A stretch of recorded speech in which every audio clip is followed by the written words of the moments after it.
Добре дојдовте на ТВ каналот Откритија Discoveries. Против неправдите во сите области. Откритија решенија. Четврток, 16 март 2023 година, 20 часот. Во живо. Лавиринтите на правото во Македонија. Е темата за која што ќе зборуваме денес. На што се должи попречувањето во остварувањето на нашите права и на доаѓањето до правдата, се прашуваме. На ТВ каналот Откритија Discoveries, кој се програма која се емитува на YouTube, со мене Силвана Павловска и Ана Бобинкова Мијаковска. Добро вечер. Добро вечер. На првиот истражувачко, творечки, генетички, продлабочен, интернет отворен ТВ канал, продукција Откритија Discoveries, надеж за иднината. Исто така можете да не следите на Телеграм, на BitChute или на Rumble. Доколку сакате да се обратите до нас со прашања, можете да испратите имейл на Откритија Discoveries во gmail.com.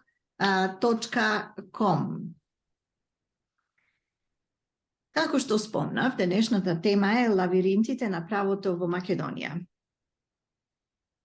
Многу нешто се случуваат во Македонија во последно време, тоест во последниве неколку децении, и ние имаме зборувано во претходните емисии околу правдата и разните системи што постојат, каде што поединецот граѓанино не може да ја добие правдата. Дали е тоа на суд, дали е тоа во полиција, дали е тоа со јавното обвинителство или пак во социјалното, без разлика каде, се потешко и потешко е да се дојде до правдата. Деновиве вниманието ни го зедоа неколку примери по оваа тема. Би сакале да се обрнеме на два случаи за тоа кога е попречено доаѓањето до правдата. Ана, имаме една вест од 8 март, која што пишува лицето ЛТ, и во таа вест, насловот на веста всушност е колкава оштета ќе треба државата да плати за хотелот кај Лагадин. Хотелот Лагадин. После речиси 10 години медиумска кампања за уривање на објектот, шарени протести, постови на Фейсбук и изјави по медиуми на политичари од СДСМ Охрид, кои тоа го користеа како примамлива тема за напади врз најголемата партија во опозиција ВМРО ДПВН и собирање поени кај граѓаните. И тешки злоупотреби на медиумите кои соопштенија од непостоечка организација која всушност е Facebook страна, која тие лажно ја факторизираа како невладина организација. Дојде ден кога јавноста дозна дека хотелот кај Лагадин на денешен ден, 8 март, значи пред неколку дена, меѓутоа на 8 март 2022 година, ланската година, победил на суд и може слободно да се гради. И по ова фиаско на лажните екологисти, политичари и новинари, молк од сите. Ако ги погледнете медиумите кои ја водеа кампањата за уривање на хотелот, таму неке можете да најдете ни еден збор за тоа дека се исцрпени сите правни механизми за спречување на градење на објектот и дека тој сега може да биде дограден без никаков проблем. Колку штета може да плати државата? Доколку сопственикот се одлучи да бара обештетување или надомест за тоа што го држеле заглавен во правен лавиринт, силно подржано од медиумите, штетата која ќе треба да се плати од државната каса би била огромна. Изгубените години во кои објектот стоел недограден се изгубени пари, бидејќи истиот одамна би бил отворен и би работел. СДСМ заедно со медиумите кои работеа за нив упорно молчат. Нема реакција од СДСМ Охрид, ниту пак било каква информација на медиумите кои работеа заедно со нив на пропагандата за уривање на хотелот, и сега партијата и локалните портали кои сакаат за себе да велат дека се професионални, во наводници ставил авторот на овој чланок, координирано потоноа всушност во молк. Една година се криело дека е пресудено хотелот во Лагадин во Охрид да се гради, Ана. Како можеме да коментираме за оваа работа, за оваа случка? Да. Протести за да се руши еден објект. Кога тој објект всушност имали дозвола за да се догради и колку туристи не можеа да престојуваат во Охрид, во тој хотел и во други хотели, посебно во овој хотел, затоа што реакцијата против тој хотел била огромна. Да, ова е пример еден кој што го опфаќаме во оваа емисија, која што и самата носи таков наслов Лабиринтите на правото во Македонија, кој што ќе ни послужи како пример да видиме на кој начин овде во Македонија, затоа што ние се соочуваме или на своја кожа ги чувствуваме тие начини на кои што се делува, се одвиваат тие постапки правни од секако вид за имотни и за други права на граѓаните. Начинот на кој што се постапува, односно не се постапува, или начинот на кој што некој ги користи за своји цели, односно ги злоупотребува.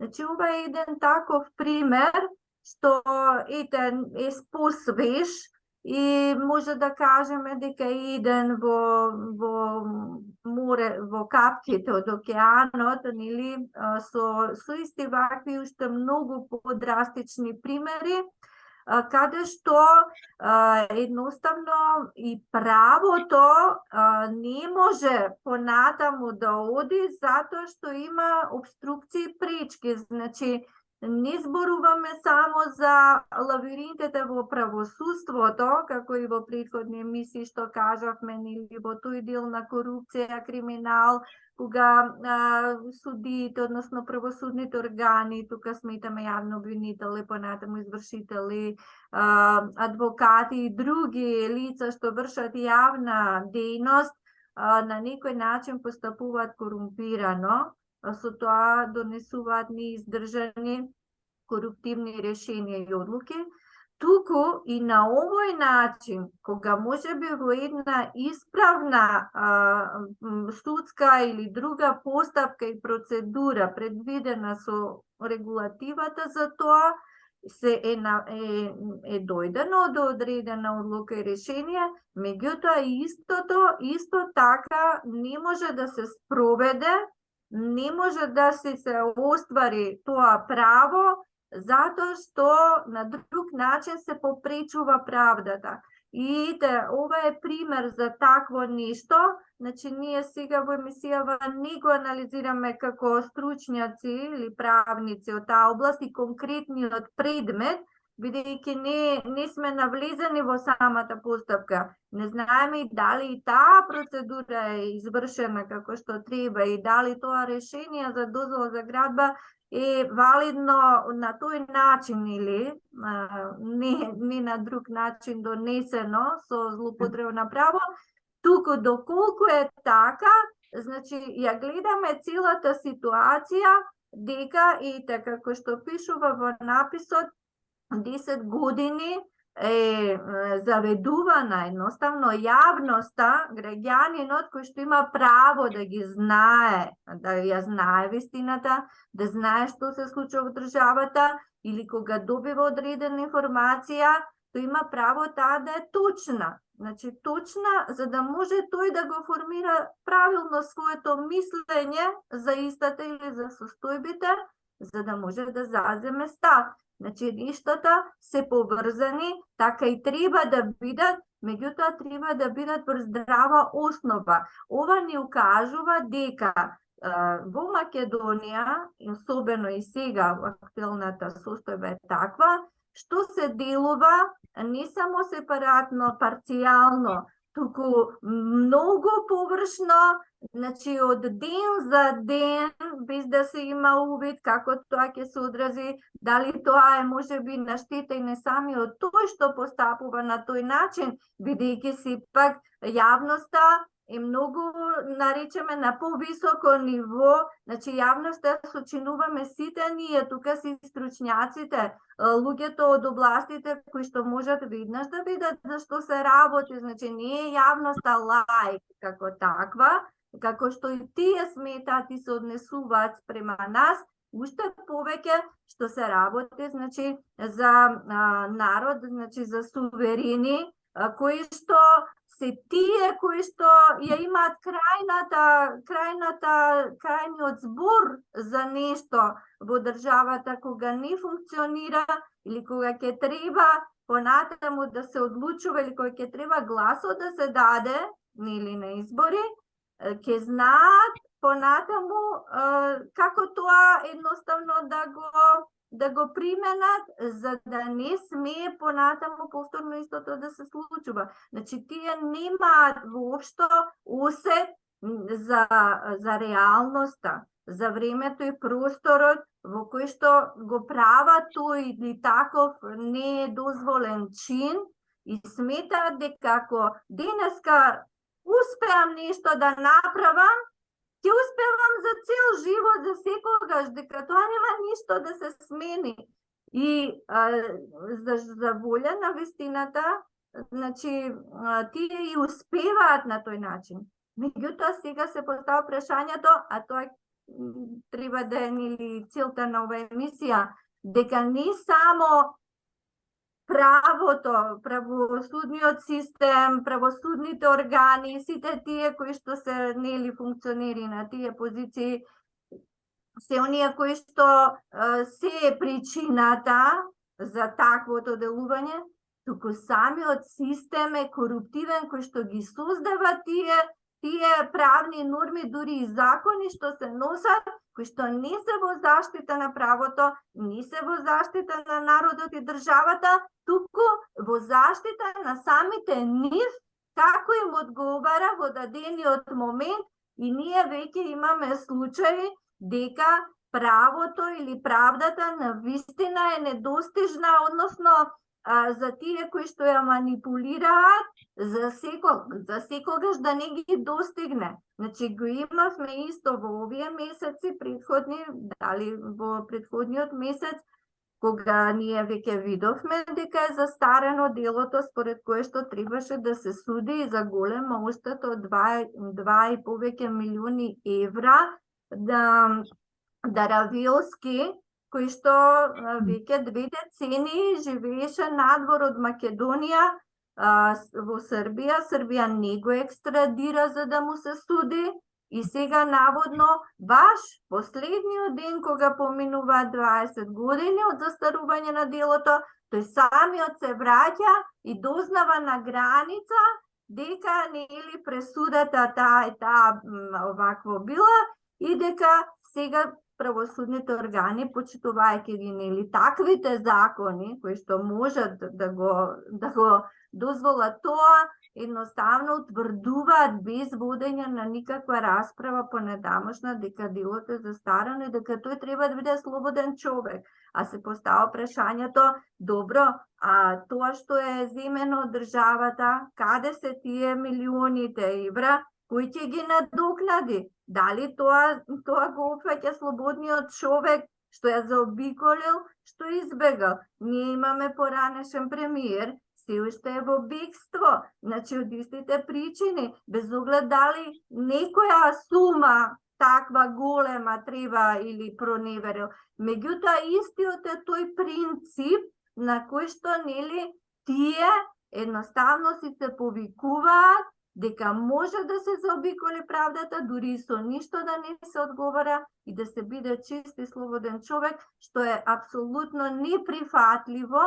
И сега ние како народ, значи како граѓани, сето тоа го гледаме, тоа побудува револт и тоа побудува и начин, побудува одредени, нели, наши превземања што ние ги правиме и треба да продолжиме ги правиме за тие состојби едноставно да не се дозволат да постојат, затоа што како што и во овој случај кога спомнавте, бидејќи му е нанесена штета на тој инвеститор, не знам ни кој е, нели, на хотелот во Лагадин, може државата ќе треба да му исплаќа, нели, одштета, а државата сме сите ние.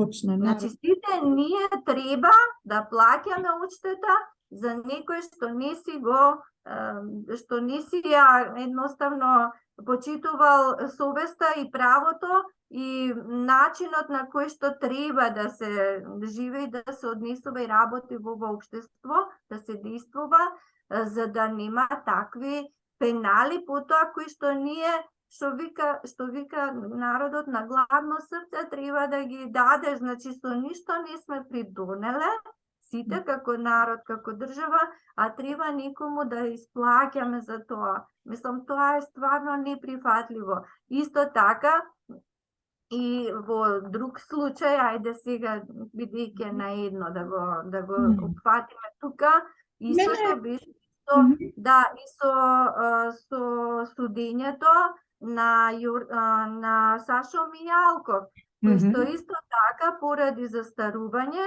сега нема да одговара, односно повторно се поведува постапка, но не под истите услови, затоа што постои застареност на тоа кривично дело. И колку што гледам дека во таа повторена постапка, односно пишуваше и по медиумите, значи се бара да се фати рокот, бидејќи тоа дело апсолутно застарува во 2024 година.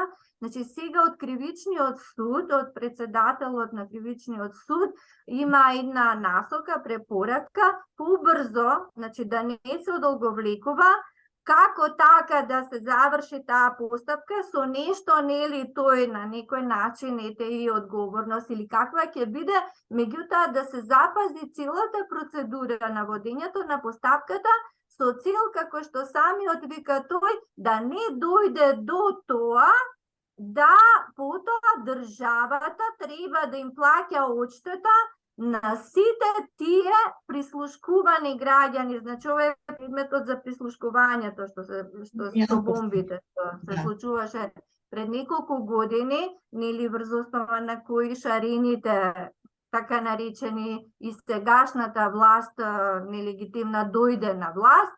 Значи, со самото тоа ќе треба да се плаќа иста таква одштета, значи истата шема, истиот шаблон, истиот принцип се запазува, а правосудните органи, значи веќе и тие им се врзани рацете, бидејќи со така уредено застареност на дело, значи таков член во кривичен законник, едноставно друго не може да се направи. Сега околу тоа после ќе се надоврземе, значи ова е стварно лавиринт каде што тешко, особено обичен граѓанин да излезе на крај. И всушност нема никакво задоволување на правдата или заштита на правото, бидејќи тоа е самото суспендирано, значи самото право е суспендирано во еден безправен систем кај што владе беззаконие. И во тоа е и големата болка, бидејќи ќе дојдеш до одредено ниво и понатаму веќе се прекинува, значи нема начин таа заштита ниту да се отвори или да се продолжи постапка и доаѓаме како удирање во зид. Значи во една безизлезна положба во која никој нема решение.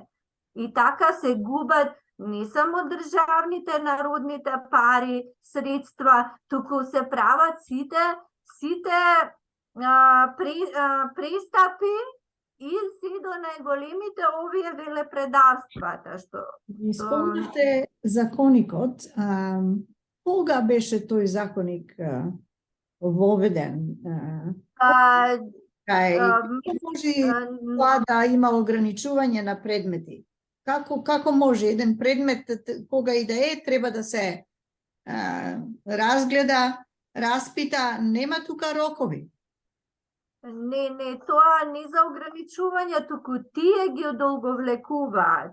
Значи, или ги држат, така наречено, во фиока, не ги процесираат, за да помине време, или не постапуваат, го одолговлекуваат периодот на таа постапка, нели, или закажуваат на многу долго растојание, ручишта, си со цел да се зголеми периодот, во кој што понатаму ќе дојде до застареност. Како што рековте, проблем е со системот. Самиот систем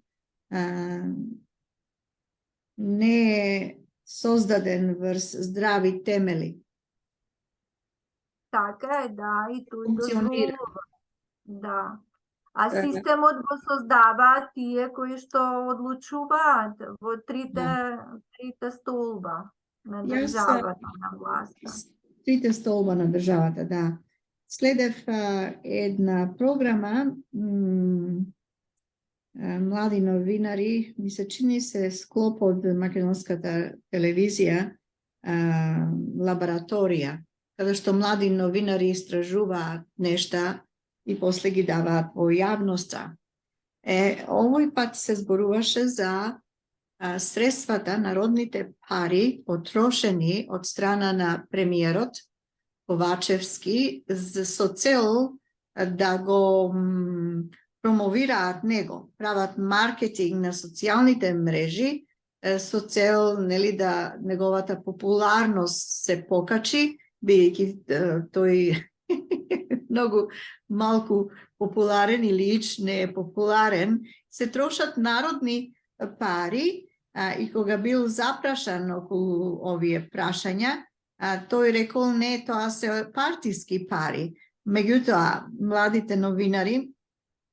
новинари од оваа лабораторија за истражување, мислам дека знаете за која зборувам, тие ги испитале работите и добиле доста податоци кои кажуваат дека огромни средства се потрошени народни пари за промовирање на профилот на Ковачевски во Македонија. Каде е правдата тука? Зошто народот треба да плаќа пари за реклами на социјалните мрежи каде што се промовира Ковачевски? Така е, па ја нема никаде правдата. Значи, тој систем е неправеден. Значи, врз таква неправична основа и сега апсурдно е да се очекува дека со наши постапки што ги водиме, нели, пред правосудните органи во државата, во тој систем, дека ќе и се задоволи правдата, дека ќе добиеме правична пресуда решенија. Да, има такви, меѓутоа не може човекот да биде сигурен дека навистина системот, државата стои за тие институции за да носат правични одлуки. И уште повеќе затоа што се што не е втемелено на право, односно се втемелува на неправо, не може да произведе право. Каде и да е, на која кривина или фаза или степен од таа постапка што секоја води, за која било проблем, прашање пред органите на државата, ќе се покаже неисправноста. Значи, во тоа е најголемата болка и на нас како граѓани, затоа што немаме правна сигурност во државата. Дека знаеш, ако се послониш на ова, ако го почнеш тоа, дека навистина ти ќе стигнеш таму, каде што треба, за кое што нели целта е таа. Тоа не постои, затоа што никој тоа не го поставил во тој систем, туку напротив, дека се може да произлезе затоа што самиот е поставен на криво. Тоа се случува во Македонија, а и се случува исто кога нашите поднесат жалби, поплаки до оние меѓународни структури во врска со прекршување на човековите права и така натаму, каде што предметот е наводно, според тие меѓународни структури, не бил исцрпен во целост. Тоест, сите постоечки судски органи треба да го разгледаат тој предмет, па после да бил сослушан во она меѓународна институција или судот за човекови права, ми се чини беше предметот што професорката Карамекишева ли како се Каракамишева, да. Каракамишева го поднесе. Така да не само во Македонија, Ана, туку и нашиот народ не може правда да добие и надвор од Македонија, од оние тела кои што треба да бидат или органи независни, нели, и тие некако како да се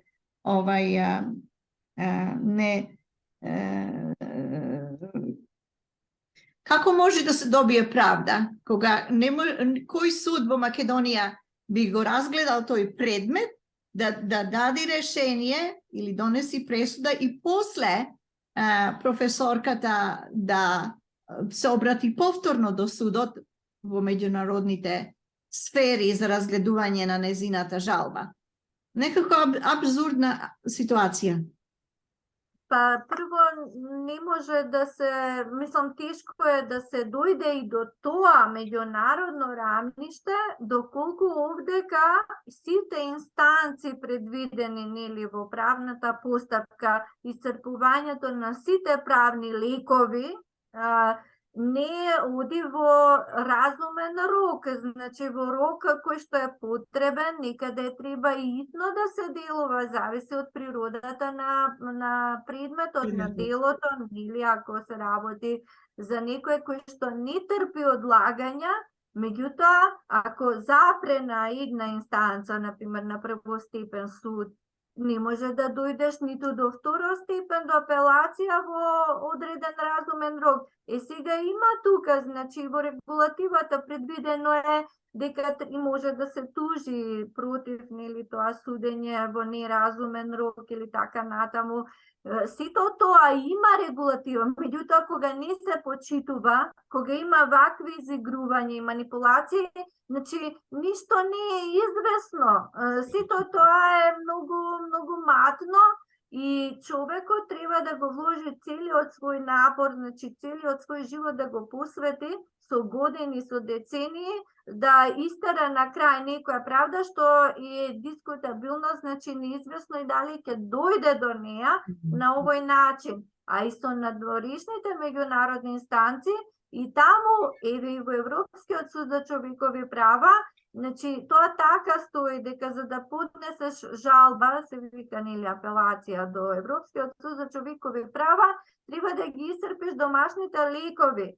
Значи тоа е во ред. Меѓутоа, доколку овдека се работи на тој начин, исто така како што рековме претходно, доколку не се работи, значи некои работи мора да се на некој начин да се алармира меѓународниот суд дека овдека се случува прекршување, значи не се дозволува да се дојде до исцрпување валидно на тие правни лекови и по тој начин, значи веќе во праксата на Европскиот суд за човекови права е востановено да се праќаат обсервации, значи тие не се сами тужби или жалби, туку се нешто што информира, укажува на одреден начин за некоја постапка што се води во националното законодавство, домашните правосудни органи, каде што има проблем или се кршат и на тој начин правата човекови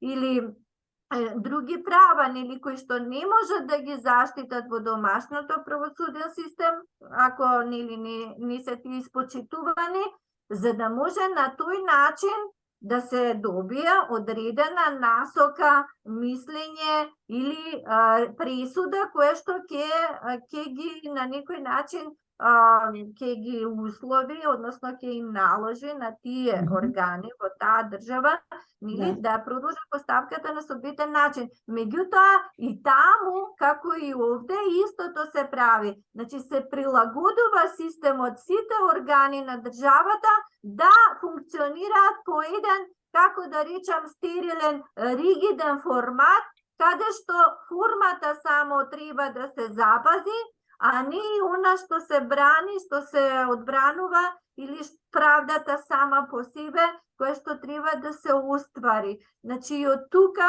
ние имаме и во Издруженијето Природба 2018 година кажавме, ка поднесовме тужба до Европскиот суд за човекови права токму за ова што се случуваше во државата, значи со еден обебен материјал од 3-4 години активности, каде што има доста валидни самите подписи на граѓаните за сето тоа што ние не се сложуваме со тие насилни промени или на уставот, на законите, на името на Македонија и така натаму, по кои што нашите судови ни ги одбиваа кривичните пријави против подпишувачите на овие два срамни нелегитимни договори, и ние известивме за тоа дека ние сме репресирани, дека ние не можеме како суверени да си го оствариме правото за сопствената матична држава, која што на овој начин или ни се кршат правата. И сега и плюс во однос, нели, бидејќи не можеме да дојдеме до исцрпување на сите правни лекови, не постапува, а одека забрзано се прават, нели, притисоци за уставни измени. Тоа баш беше тој период на Нова година, ја поднесовме на 31 декември. И сега од тука, значи, немаме добиено ништо. Обично тие праќаат, ако не е валидна тужбата, ќе кажат дека не е или треба да дополниш нешто. Ние немаме ништо од тогаш, а од тогаш што се случи во државата? Значи сите разградувања, сите прекршување на права и сега, нели, последно, не е последно, меѓутоа исто, пак притисоци да се внеселе бугари, не знам кој во устав и така натаму, истата приказна продолжува. Исто така имаме и за друг случај, значи лице кое што е здравствена повреда му е направена, значи немаме десетина и повеќе години одговор, ни негативен, ни позитивен. Каде стои таа тужба до Европскиот суд за човекови права? Очигледно е дека со тоа што не се одзвале, не одговориле во многу случаи, како да работат во подкрепа и даваат поддршка на овој корумпиран, незаконски, нелегитимен, мислам, систем или држава, предводена од лица кои што не се избрани од народот, партии кои што немале мнозинство, председател кој што и самиот не знае што прави таму во Водно, и оди на посета. Дознавме пред некој ден дека бил на посета во Цариград. Се сретнал со Вартоломеј и водел политики. Со Раскопничката црква. Што не признаваат и што не дозволуваат. Што никого не признаваат, во суштина тие што не се во... Затоа реков, не знае самиот што работи. Мислам дека се наоѓа во некој друг свет, а и самиот има кажано дека не би седел тој во Македонија, ако не е на функција каде што е. Така да, можеби ќе треба да си замени што поскоро, било каде, надвор од Македонија. Пендаровски. Да, имате право, точно се ставаат во заштита, сигурно, така е уредено и меѓународното. За жал, мислам, така се злоупотребува и меѓународното право, последниве години особено и на нашиот случај. А што се однесува до председателот на државата, значи тој е, како да речеме, една амбивалентна фигура политичка, што не може многу да се да се подпираме на ставовите што ги искажува, бидејќи се противречни, значи во една изјава ќе каже нешто, во другата кажува спротивно што го побива првото, така беше и со нели она изјава нели на оние забелешки на бугарската страна дека дека Македонија е творба на Коминтерната, на Тито и така натаму, дека тие биле ослободители нели на македонците, не окупатори, и кога им рече нели председателот дека ако мислат нели на тој период од 41 до 44 дека се знае што биле, значи тоа има факти за тоа. И сега тоа беше поздравено, ете да речеме, од македонскиот народ во ред, значи председателот застанува во одбрана дели да тие фашизмот, да, што се спроведувал овде врз македонското население. Меѓутоа сега, пред 2 дена, слушнав, нели, мислам некоја негова изјава, дека ете пак во однос нели нешто со Бугарија, дека тие треба да се извинат на Русија, мислам, дека сега нели се на спротивни страни, дека на некој начин и во ова сега што се води таа специјална операција, на некој начин, не на некој, туку се ставаат од страна или на Западот, на Украина и така натаму. И тој сега изјавува дека Бугарија треба да се извини на Русија.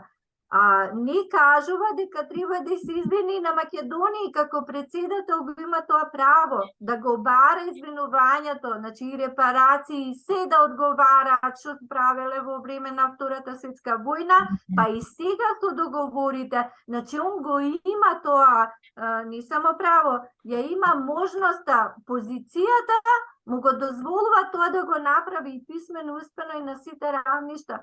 Значи, меѓутоа не се прави, едноставно тоа што го има, што ја има правната можност од повисоко ниво на високата политика, тоа сето тоа не сме, не е дозволено така право. Изгора на тоа прави приметби со кои се меша во други суверени земји и препорачува нешто што навистина не одговара за едно лице во негова позиција. Тој треба само за својата земја има право, и тоа полно право да го бара најдоброто и да го прави најдоброто. Тоа би било вистинската работа. Еве имаме и еден друг случај кој би сакале да го потенцираме кога зборуваме за лавиринтите на правото во Македонија. Тој случај е од пред ден-два, каде што се вели дека Маја Данчевска од Куманово, наместо да започне нова етапа во животот со нов дом, добила голема главоболка и неизвестност, пишува во овој напис. Како е можно да завршиме на улица со 2 мали деца, со кои навистина не знам каде ќе одам, вели Маја Данчевска во прилог на Клан ТВ-то. Инвеститорката Снежана Петрушевиќ заедно со сопругот Ѓоко Петрушевиќ, наместо да градат според дозволата со која се дозволува изградба на приватна куќа, изградиле зграда со 12 стана, од кои 7 продале, а меѓу тие 7 лица кои купиле стан е и Маја Данчевска. Се договоривме, ние плативме 60% од вкупната цена на станот. Подпишавме купопродажен договор и во меѓувреме чекавме да се преселиме. Кога беше завршена зградата, се вселивме и чекавме да заврши како што вели таа техничка процедура, како што велеше таа, за да ни го предаде имотниот лист. Кога видов дека нема имотен лист, решив да отидам во катастар, каде што ми рекоа дека на ова место нема зграда. Таа е наменета за куќа. И дека јас сум во заблуда и нема да можам да извадам имотен лист, изјави Маја Данчевска. Откако Маја сфатила што се случува, собственикот на зградата почнал да се заканува. Заканите Маја ги пријавила во полиција и иако и се вршел притисок, не престанала да се бори за имотот кој го платила и не може да го користи. Конечно, во 2017 година, Основниот суд во Куманово одлучи да ја го конфискува имотот на Снежана Петрушевиќ и да ја прогласи за виновна за бесправно градење. Виновна за бесправно градење. Освен што и се конфискува имотот, ќе биде осудена и на 2 години условен затвор, но никаде не беше обвинета за измама. И Маја остана и без пари и без имот. Иако има правосилна пресуда за конфискација на имотот, сега веќе поранешниот собственик бара Маја да го напушти објектот, а тоа изненадувачки е прифатено од судот. Тоа е така затоа што овој имот се уште не е впишан во катастар, како одземен од државата. А од друга страна, судот не го признава договорот подпишан на нотар, помеѓу Маја Данчевска како купувач и Снежана Петрушевиќ како продавач, бидејќи објектот што е продаден легално не постои. Се обидовме да добиеме изјава и од инвеститорот Снежана Петрушевиќ, таа не беше дома, незината мајка рече дека не знае ништо за случајот. Маја е во овие правни лавиринти од 2014 година, а крајот може да биде болен за неа и незиното семејство. Ова излезе во јавноста, како што реков, пред ден-два, поточно на 14 март. Ова е зачудувачко нешто. Како може да се гради зграда, каде што е добиена дозвола за приватна куќа, да се продадат становите, да се земи депозит од жена со мали дечиња, и се дознава дека, потоа се дознава во судот дека таа зграда е нелегално изградена, конфискувана е. Меѓутоа, жената, каде се парите што ги вложила за тој стан? Кој одговара за измамата од страна на Петрушевиќ?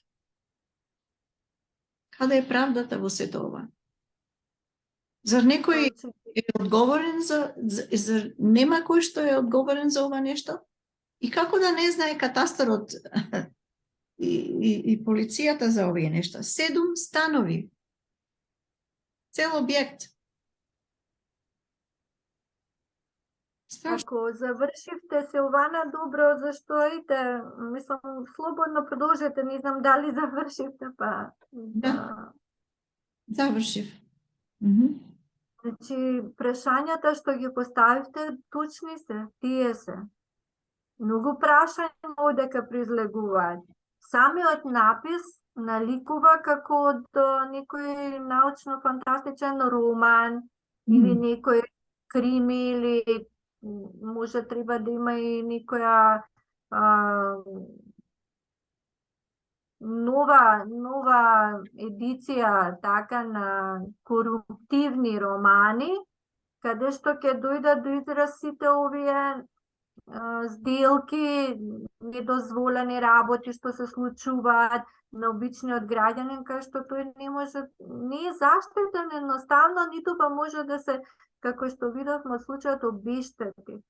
Значи, тоа се случува сега, се случувало всушност неколку години, од 2014-та, и еве кои што нели се бунеа овие сегашните нелегитимни, дека режимот ваков тако владел, и ве гледаме нивниот режим каков е. и како тие ги решаваат проблемите, значи како е системот во кој што треба ние да се вклопиме всушност, а не да постои заради самите луѓе, заради нас и заради општото добро и на државата.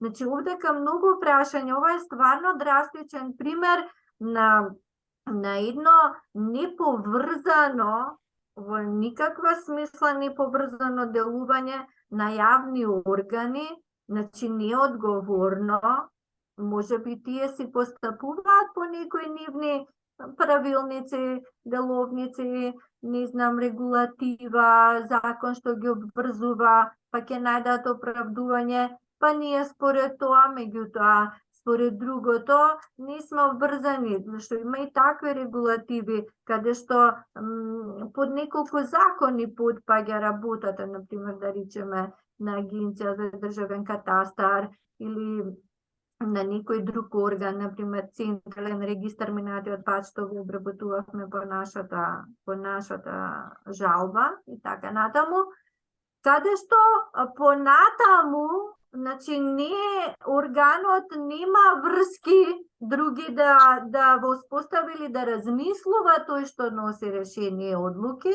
затоа што неговата надлежност со законите, како што тие ги разбираат или им чини да ги применуваат, завршува тука. Така и ова, значи многу прашања се поставуваат. Стварно не ќе да долговлекувам, меѓутоа ова е стварно случај кој што треба на сите нивоа, па и на меѓународно да се покаже и да се види, значи како може една мајка со 2 деца што си платила од собствени пари, што има валидни договори, значи договор заверен на нотар.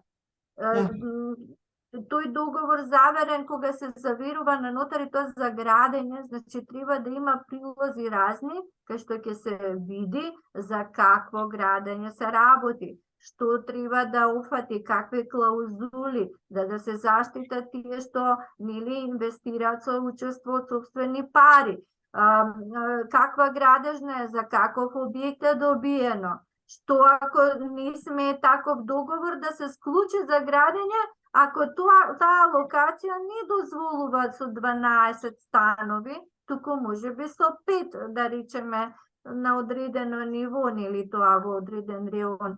И сега, како тоа поминало на нотар, например, и ако поминало валидно, значи некој има такви документи се приложени, дека кога мајката го видела, значи се било чисто од тој аспект со документација и дека на крај ќе се добие имотен лист. Сега испаѓа дека, замислете, во написот пишува и така произлегува, дека тој договор склучен во јавен орган, нотар, не е валиден. Значи, како може? Кој ќе одговара? Мајката треба на улица да седи или нотарот што го склучил или некој што е, нели, државата што на некој начин им дава јавно властување на нотарите.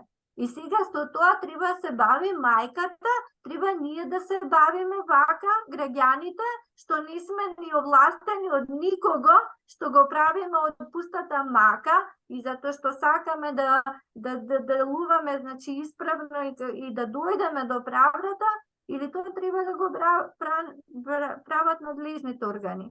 Како може сега, врз основа на тоа, понатаму, судот, имајќи ги сите докази, носи решение за конфискување, а кога се носи решение да се конфискува нешто, треба да се има имотен лист, значи што се конфискува, треба да е во прилог во доказите во прилог на таа постапка што се води. Значи, како е фактичката состојба утврдена, како може да се донесе конфискација на нешто, како што стои во прилогот, ако не постои такво во катастар. Сега, од аспект на законска регулатива тоа не е можно, но меѓутоа тие постојат. Значи, парите што се дадени, се ставени во материјалот што е изграден.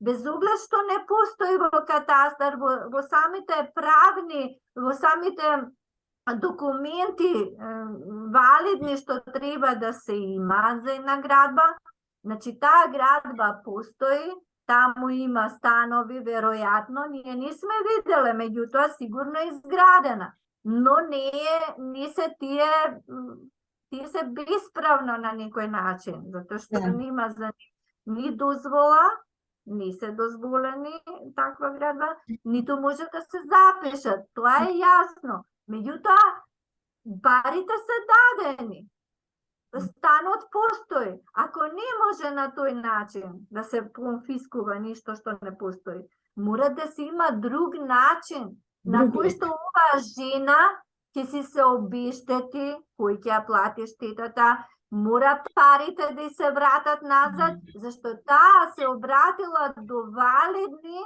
државни институции. Значи не го правила сама таа со таа, па и да го правила така, има и на тој начин, нели, измама и така натаму, земале туѓи пари и да нема никаков договор, самите пари што се дадени, значи некој ги земал, тие треба да се вратат, не мора станот да го врати. Значи ова е стварно лабиринт од кој што обичниот човек тешко може да излезе. Затоа што органите не работат на тој начин, значи здружено од друго ниво на поврзаност, на една не само правна или не знам каква регулатива законска тоа да го гледаат, туку да го гледаат од аспект на правото, на суштината на правото. А тоа органите само треба да го спроведуваат, да го овозможат, а не обратно, дека ако законот не предвидел, ко не е моја надлежност, оди сега мајко со децата надвор на улица, што да ти правиме? Ние, судот донесе вакво, ние донесовме вакво, нотарот донел тоа, меѓутоа тие не може да се ускладат едни со други. Каква е таа правда? Неправда. Баш така. Тоа е неправда.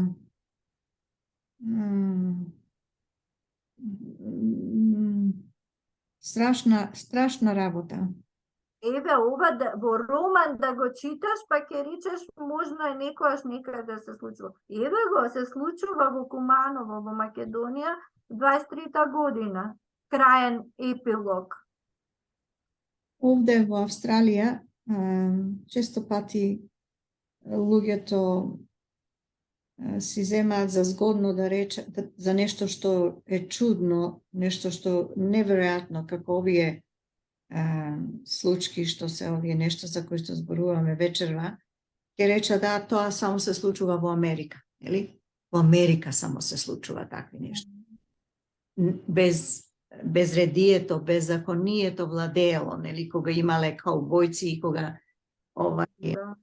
жените морале да патуваат во оние очи носејќи пиштолче сокриено во нивните алишта, во нивните крзна, затоа што немало ред, немало право, ништо, нели? Со пиштоли тогаш се. Да, самите правдата ја спроведувале. Да. Така да ги изнесовме овие нешта на виделина, иако предпоставувам јавноста може би е запозната до некаде. Меѓутоа, важно беше да се истакнат овие два случаи. Кои се решенијата? Што може народот да превземи? Какви мерки народот треба да превземе, земајќи во обзир она што го знаеме, она што се случува секој ден, нели, во татковината, во сите сфери на општеството? Што станува на народот? Што треба да превземи за да се смени оваа состојба и за да може народот да живее мирно, сплотено, да си го чува своето семејство, да се образува, да работи и да живее еден мирен, спокоен, просперитетен живот. a ne so stresови, со неправди, со разни уценувања и така натаму.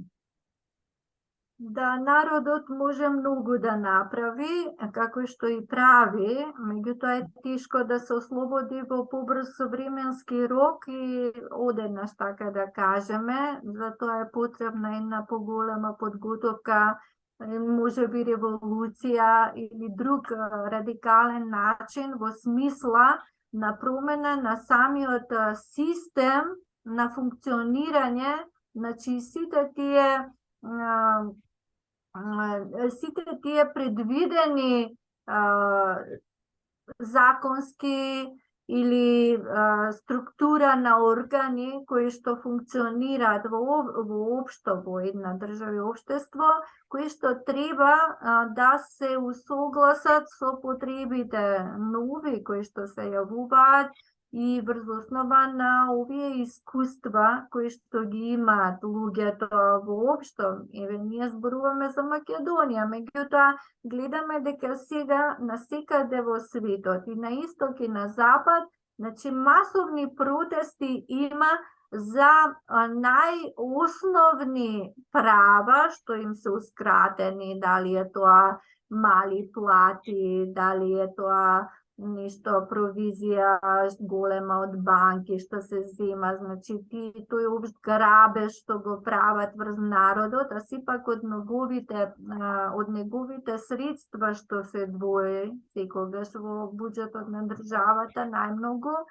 Значи, го имаме тоа, активизмот на луѓето и така натаму, значи, за да дојде до конечна таква промена, суштествена и промена на систем, еве гледаме некои од другата страна викаат нов светски поредок, меѓутоа тој не е хуман, не е човечки, значи воопшто е спротивно на се што човештвото создало. Меѓутоа за праведен, значи хуман човечки поредок, исто така е отворено прашањето или неговото воспоставување да почне да владее точно правото, она што нели го имаме како формулација, меѓутоа се прави спротивно на тоа, само да ни звучи така, да мислиме дека одиме кон владење на право, а всушност ништо во суштина не се менува. Значи, до тоа сигурно ќе се дојде. И народот се повеќе и повеќе, нели, веќе не им верува на овие кои што го манипулираат, тука се здружени, нели, во таа непринципиелна коалиција, и медиумите, и големи магнати, и големи нели кои што политички фактори струи, на кои што им одговара на овој начин сите да работиме за една мала група луѓе кои што си остварува своји собствени интереси, што е навистина воопшто недозволиво. И сега во Македонија како тоа да го промениме? Многу е тешко, затоа што се уште таа стара што велиме парадигма, сме се осврнале во претходни емисии, се уште владее, таа е на издишување, значи на умирање, меѓутоа се уште тие врски што се создадени, се уште функционираат дури и под принуда, некој како во мафијата, некој да сака да излезе од тој круг, не може да излезе, затоа што е врзан, долго време бил врзан и мора да одработува. Значи, ние имаме искази од политичари кои што едноставно сами признаваат дека им е наложено да направат тоа или да не се спротивстават на ништо да се спроведе. Го имаме Вучик во соседната, ги имаме нашиве тука што гледаме што прават. Значи, и ова конкретна актуелна ненародна власт, значи се уште тие врски не се раскинати и затоа народот и сите ние сме нели таа колатералната штета што воопшто не треба да биде дозволено. И освен тие, да речеме, посуштествени промени кои што можат ова да го решат, на народот останува сепак на овој начин, меѓутоа со едно многу повисоко стручна подготовка, да речеме, и делување на оние фактори кои што не се корумпирани, кои што го имаат знаењето, кои што го имаат авторитетот, значи и дома, и надвор, па и поврзано со другите такви добронамерни струи, да кажеме, фактори, субјекти во регионот, па и на меѓународно ниво, значи да се укажува, да се делува на тој начин, конечно овие криминалци, убици, како да ги наречеме, значи луѓе кои што не се луѓе, едноставно да си ги сносат последиците, се разбира, и најстрогите казни за тоа делување. Значи, ние сме на тоа скалило, каде што ова неодржливо функционирање, владење, како сакаме да го наречеме, кој што нема врска со ништо правно, ниту па владење на право, иако така нели сметаат дека во името на владење на право се правеле реформи. Ова не се реформи. Ова е едно баш криминално реформаторско, така да го наречеме, делување, што апла ти кажува во очи дека нели се што правам не е дозволено, меѓутоа јас имам мој тоа да го направам. Мене некој ме штити, значи самиот систем под мене паѓа. И сега, значи, тоа навистина е нешто што сите го знаеме, само моментот е кога присвртот нели ќе дојде за сите тие да се најдат пред лицето на законот и на правдата. И тој момент сигурно доаѓа, затоа што гледаме дека не само во Македонија, како што рековме и на меѓународно ниво, не се задоволни граѓаните, суверените, секаде во државите, каде што се спроведува истиот овој шаблон на едно искористување, злоупотреба и на ширење на неправда и на некоја уште поголемо злосторничко здружување против човекот како таков и се разбира и против сите негови облици кои што треба тој да го остварува својот човечки живот, а не да служи како роб на тие. Значи, многу е голема задачата пред нас и секој како индивидуа и како колектив треба баш да продолжиме во одбрана на заштита на овие наши човекови и секакви права, да го едноставно ние упорно одиме по тој патот нели на заштита на правата, на крајната цел достигнување на правдата, а таа може да се достигне само доколку исправно се постапува. Значи, например, коруптивно делување сега, јас, например, или оваа жена со малите деца, да не продолжи да се бори на тој начин како што треба, каде што треба да се осуди, да се одговара, да се санкционира се што органите, значи не постапиле или не постапуваат така за да го заштитат нејзиното право и да некој таму спасител под наводница ангел се јави и ќе рече, добро, еве, јас ќе ти дадам тоа се, купи си, стани на шо, ама ти сега ќе работиш за мене, ќе правиш ова, ќе правиш тоа, значи откажи се, нема удека правда, еве, правдата е парите, правдата е мојте и така натаму, или гласај ме мене, јас ќе ти ветам, значи ќе се исправи тоа, значи со тоа ние сите ќе ја погазиме правдата.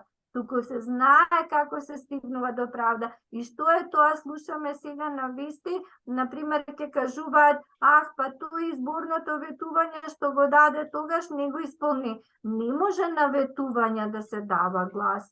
Јас можам да ветам се, меѓутоа каква е таа програма советување? Значи има програма која што е остварлива или неостварлива реално, меѓутоа која што треба да се покаже во текот нели на тоа. Не може врз основа на ветување некој да бара нешто и потоа да се лутиме и не го исполни ветувањето. Тоа е незрело, значи, а така си уште се функционира во овој наш или општествено-политички амбиент и така натаму. Луѓето сакаат да им се вети не знам што или тој рече, значи сигурно нема врска тоа, значи сето тоа е погрешно, погрешно е и тие начини, значи, на кои што и таа PR стратегија и моделите на кои што делуваат сите, особено политичарите, политичките партии, напаѓај го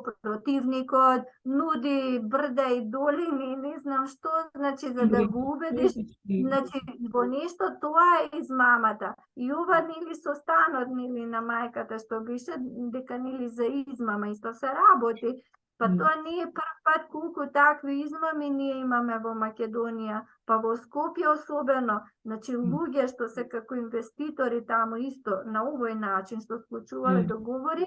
Значи јас знам на пријател, на моја другарка, значи од прва рака, еднаш така измамен човекот, втор пат сега си ги врати веројатно од првиот пат од таа постапка. Втор пат сака сега човекот пак нели седеме валидно документи исто како ова, нотарски секакви. Втор пат се случува истата измама. Значи тие во овој систем виреат таквите градења, таквите злоупотреби, таквите измами на граѓаните, уште колку има сигурно во овој момент и тоа никој, сите го гледаат од службите. Никој не превзема, значи и во правото и во судските постапки, например на органите има, например, доколку се јават повеќе исти случаи за едно исто нешто, се воведува еден начин, како еден модел на кој што со една пресуда решение се пресудува за сите, затоа што се од ист корпус. Значи, тоа може да се направи. Зошто да се мачи секој оштетен граѓанин поединечно за истите работи, кога може да се донесе една пресуда и со таа на сите да им се пресуди. Ке се најдат начин како да се обештетат, како да се каза, значи има начин. Меѓутоа нема волја или така. Не се овие луѓе. Погрешни луѓе се на Така е. Со нивни лични интереси. Мислам дека доволно го покривме ова прашање. Овој пат им благодариме на нашите гледачи и слушатели, Ана, за голема благодарност. Време и се надеваме дека ќе ни се придружите повторно в четврток во 20 часот, каде што ќе можеме да расправаме за други теми кои што се важни за македонците во татковината. Моја желба, лична желба е да се смират работите и да се најде некаков начин да има ред и да си ги вршат луѓето своите должности и обврски таму каде што се работени за да може системот да функционира. Општо не радува ова што се случува во Македонија и не заслужил нашиот народ да се соочува со вакви проблеми. Уште еднаш ви благодариме за вашето внимание. Се гледаме и слушаме на ТВ каналот Откритија следниот четврток. Не заборавајте да не следите на YouTube, на Telegram, на BitChute, на Rumble и така натаму. И не заборавајте да притиснете subscribe, затоа што е многу важно да притиснете на subscribe за да има поголема гледаност овој канал за вашето добро и за доброто на нашиот народ.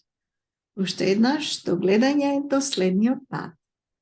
До видување си на љубаво до следниот четврток.